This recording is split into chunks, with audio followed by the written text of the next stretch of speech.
নমস্কার বন্ধুরা, welcome to Unicorn. Venkatesh আইয়ারকে কলকাতা নাইট রাইডার্স ফেরাক, এটা আমরা সকলেই চেয়েছিলাম। কিন্তু লাস্ট অব্দি যেভাবে ভেঙ্কটেশ আইয়ার কলকাতা নাইট রাইডার্সে ফিরলো, এইভাবে ভেঙ্কটেশ আইয়ার কেকেআরে ফিরুক, এটা ভাই কে চেয়েছিল? কলকাতা নাইট রাইডার্স ম্যানেজমেন্টের ভাবনা চিন্তা একটু বোঝা মুশকিল। ভেঙ্কটেশ আইয়ারের জন্য 23,75,00,000 টাকা অব্দি বিট করলো।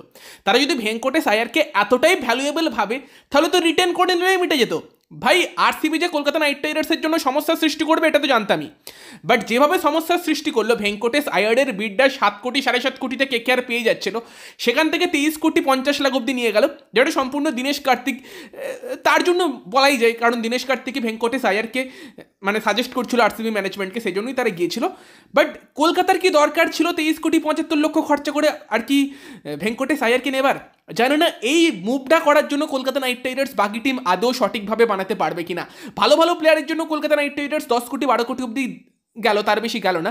বাট ভেঙ্কটেশের জন্য 23,75,00,000 খরচা করলো, খুব ভালো ছিল। আমি তো পার্সোনালি খুশি সে কেকেআরে খেলবে, বাট যে প্রাইসে খেলছে সেটা কলকাতার জন্য কিন্তু ব্যাকফায়ার করতে পারে। তুমি একটা প্লেয়ারের জন্য যদি এতটা টাকা খরচা করো, সেই প্লেয়ারটা দেখো, এবার যদি উইকেট কিপার ব্যাটসম্যান হতো, ঈশান কিষান টাইপের হতো, তাহলেও ভাবার জায়গা থাকতো। তাও হয়তো 15-16 কোটির বেশি যাওয়া উচিত ছিল না।